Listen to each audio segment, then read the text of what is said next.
theme again is that each name in the genealogical record was sort of like a foreshadow of what Jesus would do in the Gospel of Matthew. And that's what we're looking at, right? So sometimes when we look at these names, it's like, why you belong there? Man, you were a wicked king. Why did you put this guy in the genealogical record? And that's interesting because when you see the genealogical record and he breaks it to 14s, there's actually more than 14 times 3. There's more than 42 names in the genealogical record. So you have to wonder why Matthew chose these particular names. And then another thing is, like, if you're going to be choosing the names, can't you just leave out the bad names there? Because it's like it doesn't make sense to put them in there. They ruin God's reputation. But he includes them in there. And so we want to go ahead and kind of like wonder why that happens, and maybe we can find some answers in that. So anyway, with that being said, yeah, we're going to be continuing the next part of the genealogical record. We're going to go over like 3 names. Jehoahaz, Joram, and Uzziah. I think Brother Roger, Kuya Roger, knows who Uzziah is. And maybe Ate Juliet does too. But we'll all know who Uzziah is after I introduce you to him. But what you're going to find is that some of these kings are said that they were good kings, but they had flaws. And it was only a small flaw, you know? And that small flaw was almost for grounds for disqualification. And yet God still includes them.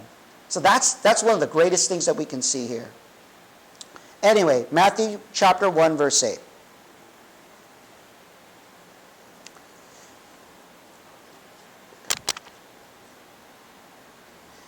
And it says in Matthew 1, verse 8, and Asa begot Jehoshaphat, and Jehoshaphat begot Joram, and Joram begot Uzziah. So, if you guys can remember Asa was a really, really bad king. He led Judah into idolatry. So all these people that we're reading here is in the tribe of Judah, right? In the tribe of Judah. And so Asa was a horrible king. It's like, you don't belong there, right? But by God's grace, he was in there. Anyway, I want to go over Jehoshaphat with you, and let's go ahead and read what Scripture has to say about him.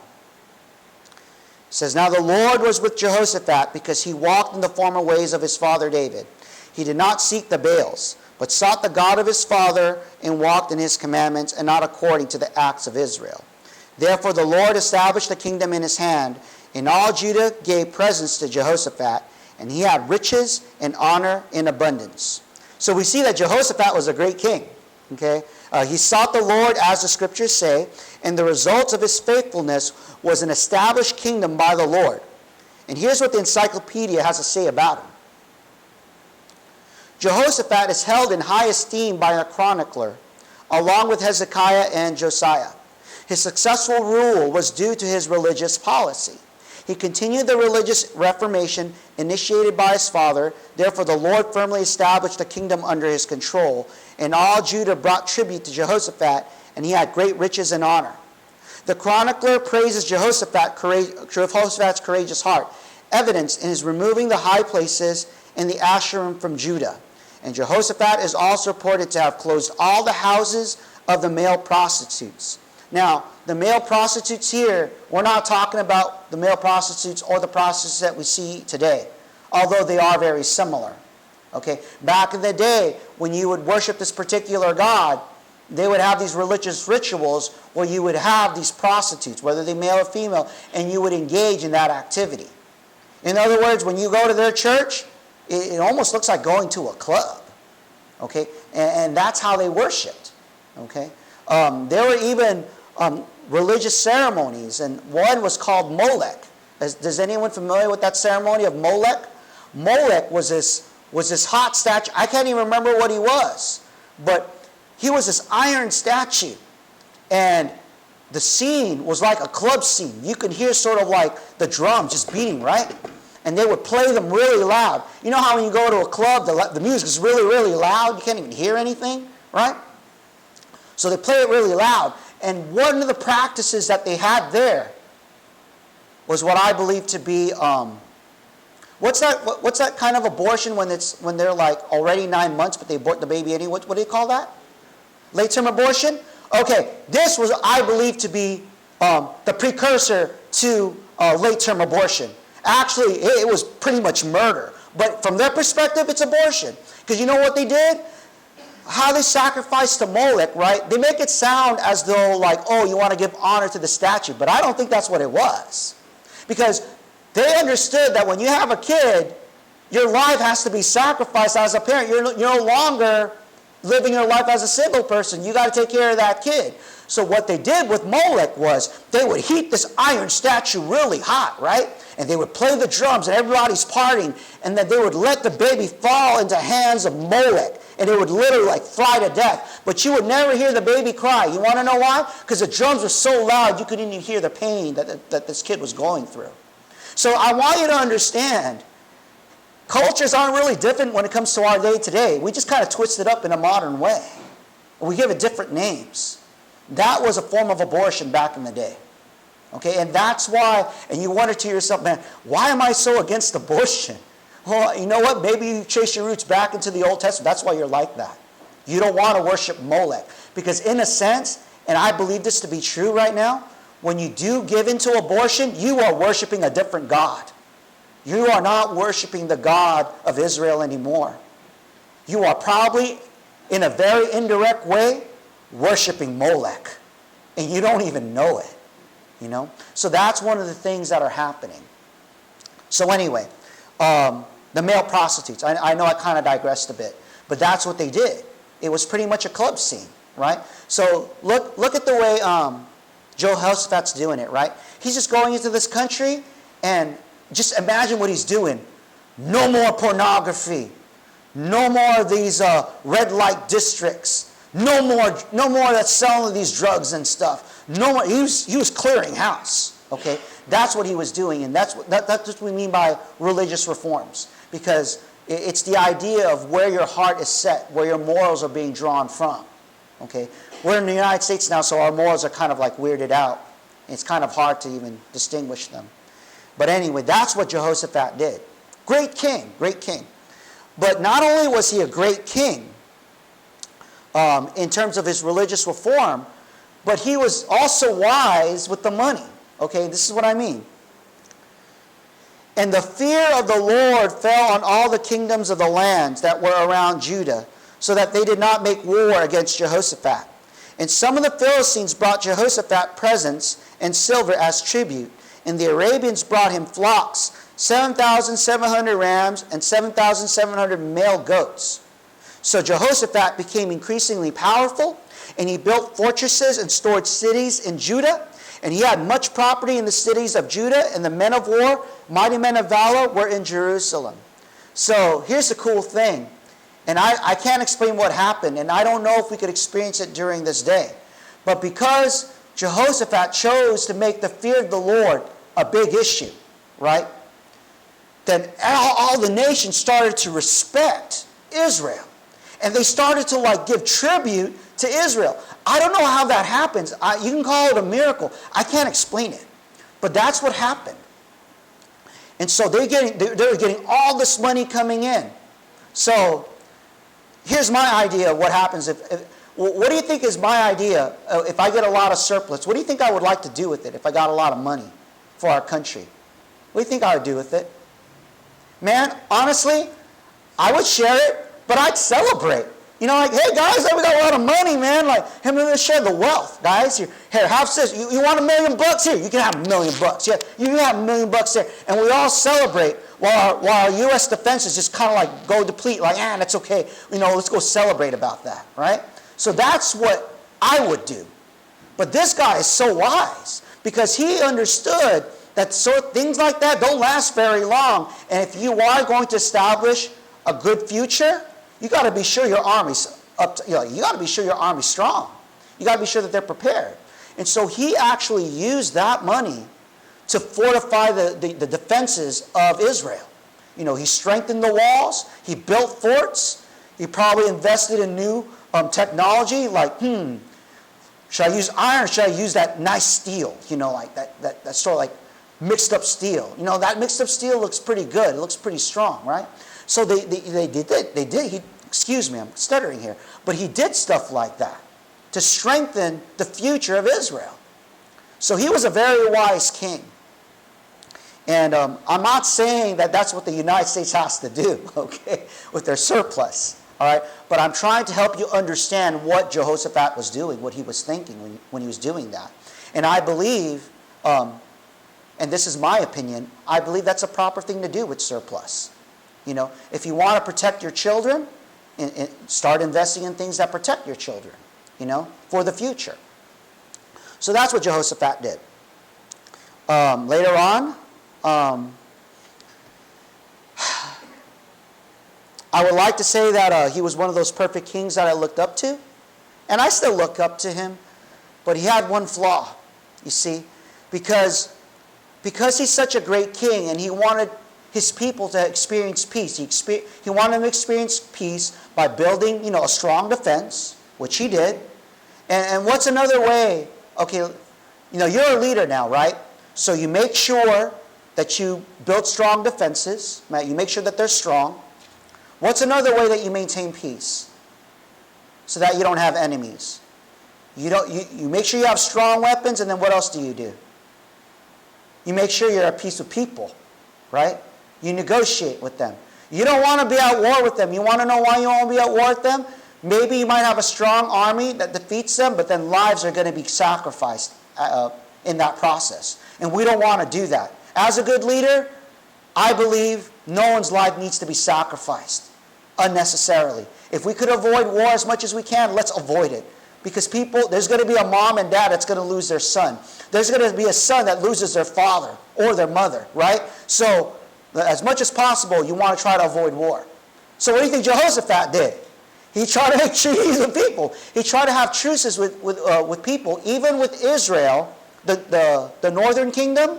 Remember that bad Jewish kingdom that does really bad things, that forgets about God? He made a truce with them. And he made a truce with them because they were sort of like having a war between each other, right? So he didn't want to have any more war. But this was a consequence of what happened. Then Jehoshaphat, the king of Judah, returned safely to his house in Jerusalem. And Jehu, the son of Hanani,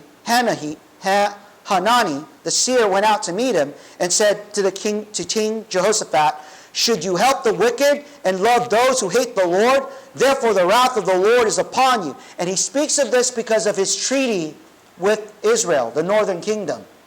You see? And if you think about what Jehoshaphat was doing, man, his intentions were good. All he was doing was trying to protect his people. He didn't want to have any more war. But from God's perspective, he says, you are unequally yoked. You know, these people do not worship me and you are partnering with them. You know, Ahab, he wanted to go fight with this other country, and then you go ahead and say, okay, bro, if you want to fight with him, I'll back you up. You know, you shouldn't have backed him up. You know, he's in his wrong. You know, don't back him up. Why'd you do that? Right? So that's why the prophet said it to him that way. So I want you to understand, you know, Jehoshaphat, he's just like, I believe he was a great leader, but sometimes the best of his intentions made a wrong decision. You know, sometimes we can get to that place where we love the people so much that we forget about our love for the Lord. You know, and so his priorities got mixed up at that moment. You know, and that can happen to a lot of us. Amen? That can happen. So anyway, that's the life of Jehoshaphat. Now my problem is, how does Jehoshaphat's life point to the foreshadowing of Jesus Christ in the book of Matthew? Now I know I told you earlier, and I know I got it mixed up. I don't think it was Asa that was a bad king. I think it was somebody else that was bad. I think Asa might have been a good king. Okay, so we already learned that Asa already was doing away with a lot of the bad things that were happening in Judah. And we saw that Jesus did something very similar, right, when he was cleaning up the temple. And Jehoshaphat actually starts doing the same thing. So I'm like, are you basically saying the same thing with Jehoshaphat? Well, I don't know if you're doing that, Lord. I think you're saying something different. But I don't want to say it like, oh, this is the same thing as what Asa did. I don't want to do that. So what are you trying to teach me? What are you foreshadowing in the life of Jehoshaphat? So the next thing I can do is to look at the meaning of Jehoshaphat's name. And so this is what his name means. Yahweh or Jehovah has taught me. And that's when the lights blew up. That makes sense, right? That makes sense. Because, and I know this doesn't make sense yet, because if you read the book of Matthew several times, then that's when everything starts to click, right? But if you haven't read it, then it becomes difficult. But it says in Jehoshaphat's name that God taught him. Not some scribe, not some Pharisee. He didn't get their authority. He directly got his teaching from God. And so that's why when we read in Matthew 7, 28 and 29, and so it was when Jesus had ended these things that the people were astonished at his teaching. For he taught them as one having authority and not as the scribes, like Jehoshaphat. This is like the Jehoshaphat, the type of Jehoshaphat. And what I want you to understand is this statement was made after Jesus gave the Sermon on the Mount, starting from Matthew chapter 5 to the close of chapter 7. You guys remember the Beatitudes? Blessed are the poor. You also remember the time where it says, if you pray, don't pray like the way the Pharisees pray. Go to your secret closet. Jesus also says things like, hey man, you only could serve one God. You either serve God or you serve mammon, right? Those things. And so the way Jesus taught wasn't like the way the Pharisees taught, because they would always make these quotations about, well, this is what Rabbi Maimonides did. The way I teach? I don't teach by my own authority. I'll be like, this is what John MacArthur said. This is what Dr. J. Vernon McGee said. So I don't really have a whole lot of authority, right? That's how I learn, right? I always learn who is above me. But with Jesus, he doesn't do that. He just straight up gives it to you, and this is what it is. Because he was taught from God, not by anybody else. And this actually follows with what Jesus said in John chapter 7, verse 16. Jesus answered them by saying, my teaching is not my own, but his who sent me. Right? So Jehoshaphat, God, Jehovah has taught me. Right? My teaching comes from God. And so that's how his name foreshadows what Jesus will do in the book of Matthew. Matthew chapter 5 through 7 is almost like a Jehoshaphat lesson. You know what I'm saying? So it's kind of cool how these genealogies blow these things up. I hope you guys get excited with it. All right, so we go on. Oh, by the way, this is kind of interesting. I also experience this too. Sometimes I'll be excited and then I look at the crowd and they're not as excited as me, and that's normal. Have you ever been to like a comedy show when you get like this B-lister comedian and he's trying to hype people up like, hey guys, how's it going? And everyone's like this, like they're not laughing. The same thing happens with a person who's a musician. They're like a B-lister, like, all right guys, are you guys ready to party? Like, yeah. That no one wants to be like joyous. It's always that way. But the most important thing is that you don't let the crowd dictate how you're going to be. Okay? In other words, if you are going to be a preacher, or a comedian, or a teacher, you cannot let the crowd dictate how you're supposed to feel. I was told in my preaching class that preachers are thermostats and not thermometers. Okay? You guys get that? They're not. So like when I see Arvy and she gets on that piano, she's a thermostat, man. She plays that piano well. And people might be off, maybe they're not singing, she's still playing that thing well. Same thing with Angeline, right? So we have to be that way. Anyway, just as a side note, when it comes to teaching or preaching, you might be excited, maybe overly excited, but stay that way. All right, you have to be. You cannot let the crowd dictate you, because the crowd needs you to be excited. That's what they're looking for. That's what they came for. So you wake them up somehow. All right. So now we're going to go to Joram, right? Jehoshaphat begot Joram. And so let's go read about this guy. Oh, I hope he's good. So Joram. Now when Jehoram was established over the kingdom of his father, he strengthened himself and killed all his brothers with the sword, and also all others of the princes of Israel. Jehoram was 32 years old when he became king, and he reigned 8 years in Jerusalem. So reading that statement, what do you guys read about Joram? Do you think he was good or bad? Yeah, good. I'm glad you guys concluded that. because this is bad news, okay? Jehoram, his father, okay, what he did was, of course, Joram had brothers and brothers. He blessed them and gave them gifts and stuff before he died. And says, you know what, Joram's my firstborn son. You will be king. As soon as Jehoshaphat dies, I don't know what got into Joram. Like he got like all insecure and stuff. So he started killing his brothers so that he could be the only king. There's no question. So by looking at that, something was wrong. It's almost like, you know how history repeats itself? So going back to the book of Genesis, what is Joram a type of? Cain? Yeah, he's a type of Cain. This is bad, right? So he was a bad king, and unfortunately, and this is what I want to say, as a principle, just because parents are good doesn't necessarily mean that the kids will come out good. Okay? And I like to use this example. Do you think Adam and Eve ever taught Cain how to murder? No. So where in the world did that come from? It came from a sinful nature. It came from his choices. And much in the same way, Jehoshaphat never taught Joram to do that. Okay? That came out of his sinful nature. All right? The curse of Cain. Anyway, as a side note principle, you will see a lot of these repetitions in interesting ways. Like how you see Cain here, right? You'll see things like that happen a lot. It's like, oh man, this is really bad. Oh man. It's like he's following in that line, you know? So when you read it so many times, you'll see these like repetition patterns. It's almost like math. So he's a bad king. We read on further. And he walked in the way of the kings of Israel. Okay, so he's a king from Judah. He walked in the ways of the kings of Israel. That's bad news, right? Because when you look at the kings of Israel, I don't think any of them followed the ways of the Lord. All right? Just as the house of Ahab had done. Ahab is a very bad name. I think Ate Julia and Kuya Roger know that name well. For he had a daughter of Ahab as a wife, and he did evil in the sight of the Lord. Out of the audience, who is Ahab's wife?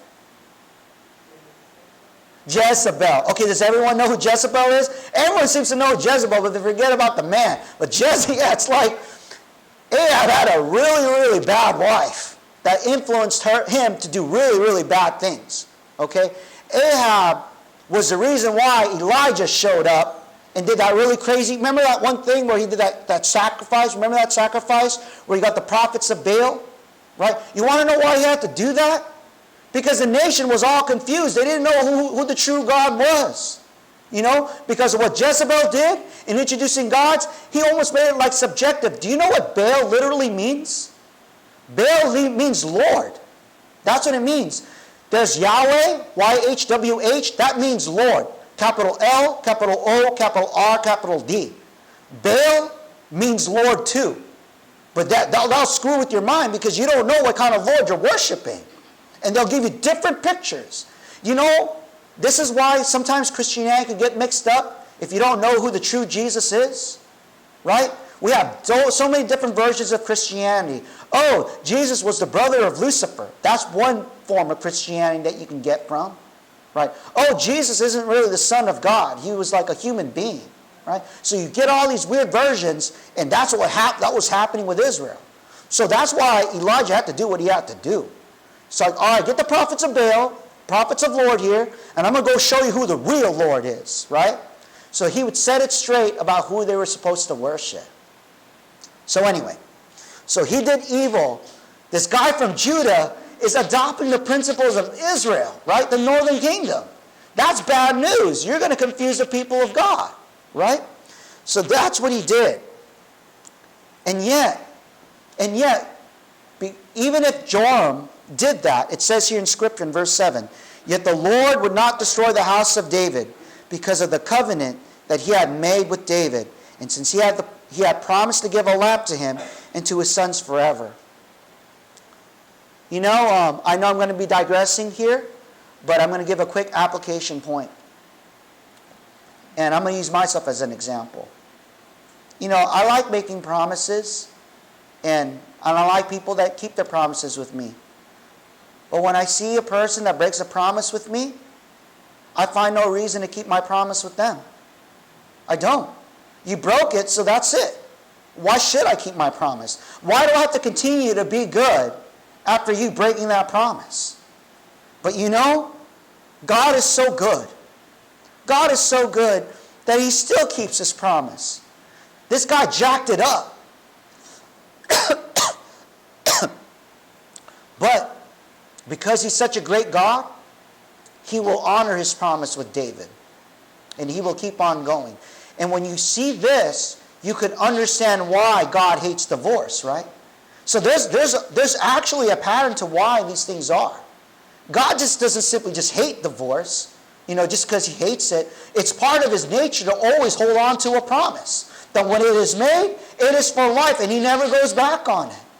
That's why when you look at Him, even if Israel has forsaken Him, He doesn't go back on it. He will punish Israel, but He always says, but I will always keep my remnant, I will always keep a remnant, and they will finally return to me, and they will keep my covenant. Because to God, His word means a lot. That's how He is. Actually, when you read further in, He says, heaven and earth will pass away, but my word will never pass away. Later on, when you read the book of Psalms, and David got it. You know what David said? That what God exalted more over His own name? You know what He exalted? Does anyone know? It says in the book of Psalms that you, O God, have exalted your word above your name. So, that's just His nature. He always keeps it. So as a principle or theological statement about God, God is a person who always keeps His promises, even if you break them.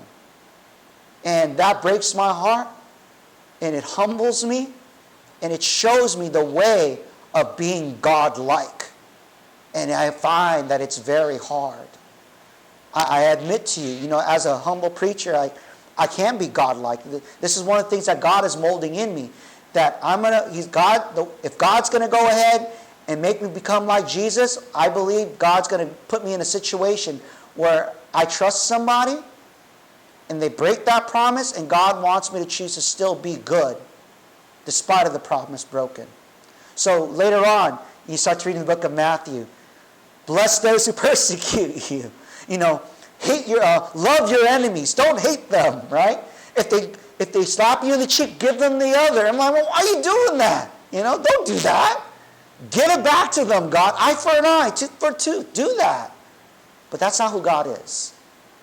All right, so despite of Joram, he keeps the name. And I know I kind of digressed a bit. So let me go back to Joram again, okay?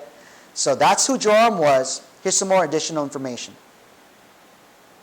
In addition, he reverted to the idolatrous practices that his father had tried to eliminate by restoring forbidden worship sites, the high places.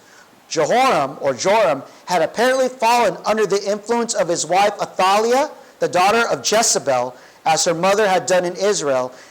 And Athaliah imported Baal worship into Judah. So that's what happened. So Jezebel's daughter, oh man. Oh gosh. So, never mind. I don't want to get into that. But sometimes I think parents kind of know when there's a bad woman, it's going to be bad news. I just wish that that Joram got that good advice, or he might have listened to that advice and not marry her, But I don't think it's completely his fault, because Jehoshaphat made an unequally yoked partnership with Ahab. So what do you think is going to happen, right? So there's consequences to those actions. So anyway, I don't want to put too much blame now. Who's to blame? Was it the dad? Was it the son? It's what it is, right? And this is what happened. So I look at Joram and I'm like, Joram, how in the world do you point to Christ? You just jacked up everything here. There's no way you can point to Christ. And yet, because God is so faithful, right? Joram was still given a good name, despite of his actions. And this is what Joram's name means. Jehovah is exalted.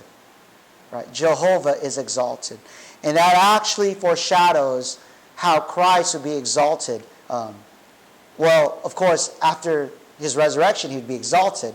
But in the strongest sense, how people would glorify God in what he does during the gospel. So the crowd marveled as they saw the mute speaking, the crippled restored, and the lame walking, and the blind seeing, and they glorified the God of Israel. Or in other words, they exalted him. By Jesus performing the mercies of God, as God was merciful to Joram by still keeping his promise, Jesus was merciful to people by healing them. And they were able to glorify God through that process. Oh man, so I think you guys are reaching your limit now. I can see it in your faces. So now we're going to go to the last person, all right? As a good speaker, and I'm going to give you one of my tips, you got to read your audience. I know I want to meet the time limit and kind of end by 12 o'clock, but when you guys are not sucking it in, I'm talking to the air. And I think good teachers are like that too, right? I think you would do that the same with your son, right? Or maybe with your future son and daughter, right, Arvi? Like, you're not going to keep on pushing them to learn piano when they're already exhausted, not taking it in. They're going to give them a break, right? So I think, as God prepares me to be a good pastor, I got to learn when to give you guys a break, right? So the last person is going to be Uzziah. Uzziah. And so what do we know about Uzziah? Now all the people of Judah took Uzziah, who was 16 years old, and made him king instead of his father Amaziah. He built Elath and restored it to Judah after the king rested with his fathers. Continuing on, Uzziah was 16 years old when he became king, and he reigned 52 years in Jerusalem. His mother's name was Jecoliah.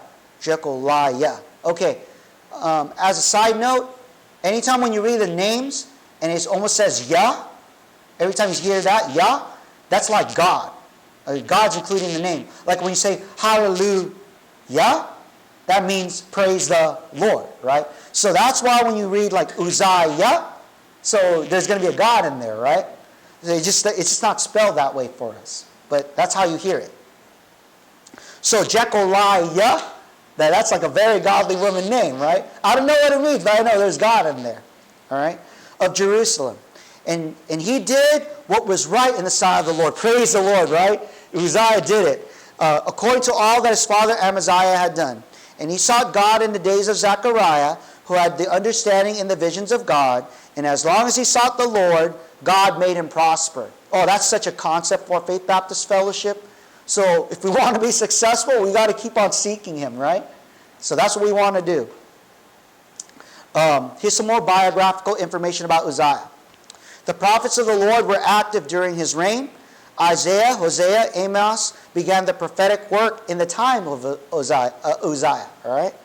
The Bible reports the military victories of Uzziah before it tells of his military strength. His primary success was against Israel's strong historical enemy, the Philistines. He broke down the walls of Gath, Jabneh, and Ashdod, and built his own cities in Philistia. He also built many fortifications, such as the fortified towers in Jerusalem and in the wilderness. And he defeated some Arabs and also the Meunites, and brought the Ammonites under tribute. Uzziah had an army fit for war, which was drafted according to the census and organized into divisions. There were 2,600 officers, men of valor, and 307,500 fighting men who could make war with mighty power. The army was well outfitted with weapons such as spears, bows, and slingstones, and with defensive equipment including shields, helmets, and coats of armor. So basically, Uzziah was a good military king. Okay, he knew how to conquer stuff. Okay, maybe in a sense, he's almost like this godly Alexander the Great. That's pretty awesome. Or maybe a godly, I know this is a bad name, but a godly Genghis Khan. Genghis Khan had some pretty bad things, but you got to admit, that guy was a good military guy. He knew how to fight, right? Napoleon Bonaparte was also one of those good military tacticians, right? So Uzziah was like that. He knew how to train his army, and he knew how to conquer. More information says this. 2 Chronicles 26:15 describes a kind of catapult which was to be stationed on the towers and at the corners of walls for defensive purposes. And this type of weapon could hurl arrows or large stones through Through this achievement, and especially his military power, he became famous, for he was marvelously helped. In other words, man, yeah, he normally when you get into like these great military geniuses, you see that there's always a military tech behind them. For example, with Alexander the Great, you know what he perfected? He perfected the phalanx. As you can see from 300, the Spartans. You guys remember how that is? That even if you have a small quarters, you can still decimate a large army, right? Okay, so he had that, and then he also had what we call a very great cavalry, outfitted with bronze shields. Now, one of the things that Alexander the Great liked to do was he liked to always fight against the sun when he would fight an army. You want to know why? Because his shields will reflect the sun, and they would face it into his enemy's eyes, so they wouldn't be able to see what's coming. Right? It messed up their depth perception, so if your cavalry is going quick, but you can't see properly, next thing you know, you're done at the flash of an eye. Okay, so that's how Alexander the Great managed it. There was a military tech behind it. Genghis Khan, you know what he perfected? He perfected the composite bow and also the stirrup. Stirrup is a big deal. You know what a stirrup allowed you to do? A stirrup allowed you to stand on your horse. Because imagine, when you're riding on a horse like this, and you're trying to you can't really shoot an arrow, it's hard, right? But if you're able to steady yourself by standing on your horse, right? Then you can kind of like narrow it down, and now you have like this vehicle that shoots stuff at you. It's almost like a little tank of some sorts, right? And man, that's hard to stop, man. You could be you'll be shielding all day, right? Okay, say that for example, they're doing that to you. They're running their horses and shooting at you, so you're shielding. Well, guess what they're going to do next to you? You're shielding. You can't see. Next thing you know, the army's marching at you, so they could stab you, and you can't do anything about it. You see how that works? So when you think about the composite bow and the stirrup, that's what Genghis Khan was so successful with. Or with Uzziah, why was he successful? Why did nobody want to mess with Uzziah? Because he invented the catapult. Nobody wanted to come up to that, because every time they came close, like large amounts of people would get decimated, right? They would lose so much and gain so little. So it just wasn't a good trade. So Uzziah was a very, very good military leader. Let me put it this way, because we don't really experience wars, but we kind of experience championships. That's like a simulation of war. Okay, like when we root for a team and we see them battling, or when we watch Pacquiao and them, that's like a war, right? We're rooting for them. But normally, when a person wins, what kind of attitude do we expect from them? Do we kind of expect humility, or do we expect pride? Pride, right? So what do you think happened to Uzziah? Pride. And that breaks my heart. But it happens to the best of people. And this is what Uzziah did. And let me go ahead and preface this with you in the book of Proverbs. Pride goes before destruction, and a haughty spirit before a fall. So normally, a great person falls from grace is when he starts to become proud of his own accomplishments. He starts to think that he has a right to everything. He starts to think that he's actually special. And bad things start to happen from that point. So this is what Uzziah did. And it breaks my heart, because I really like this guy. But when he was strong, his heart was lifted up to his destruction. For he transgressed against the Lord his God by entering the temple of the Lord to burn incense on the altar of incense. Are kings allowed into the holy place? Yes or no? No. Who is allowed, Raj? What kind of people? The priests? What particular tribe? The Levites. Only they can go in. Nobody else can. Why? Because that's what God said, right? Don't question it. I don't want to mess with that. I don't want to even try to argue with him, because I get in trouble when I try to argue with him. I remember one time when Job tried to argue with God. God, why is this happening to me? What did I do? You know what God did? He didn't answer his question. He said, okay, I'll answer your question if you're strong enough to do this, because that shows me that you have power. Can you go ahead and make the earth that hangs with no foundation?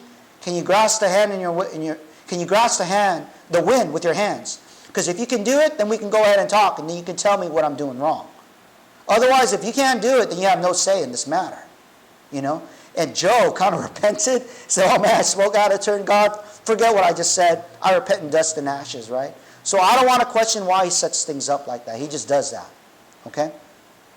So, here, Uzziah from the tribe of Judah tries to walk into the holy sanctuary to burn incense at the altar of incense. That's that particular piece of furniture that's in front of the Holy of Holies. Okay? He's trying to burn something in there. So he's trying to actually go inside there. Man, that's a big no-no. You can't even go in there. So Azariah the priest went in after him, and with him were 80 priests of the Lord, valiant men. And they withstood King Uzziah, and said to him, it is not for you, Uzziah, to burn incense to the Lord, but for the priests and the sons of Aaron, who are consecrated to burn incense. Get out of the sanctuary, for you have trespassed. You shall have no honor from the Lord God. And I want you to understand, this isn't like something where like, man, get out of here, bro. Like, you're stupid for coming in here. Get out of here. You know, it wasn't said like that. I want you to understand, like, say, for example, if I start to see, I don't know, Sasuke, and he's walking into like some radioactive or poisonous area, I'm not going to go, oh, Sasuke, please, can you not go there? You know, please, turn around. Why? Why not? Please, just don't go there because it's going to be bad for you. I'm not going to go there. I'm going to run after. Get out of there, boy. No, you're not going to go there. And he's like, well, Pastor, hey, why are you being all mad? I'm not mad at you, right? You know, I care about your life. I know it came out all wrong. I'm sorry. But I'm just trying to do what's best for you. And I don't have time to be nice when it comes to stuff like that. I got to get you out of danger. Okay? So you got to understand, that's what the priests were doing for their king. They understood what Uzziah did for the nation. And the way they're talking to him isn't like the kind where they're trying to talk down on him. They're like, you're going to dangerous territory. You're going to hurt yourself, Uzziah.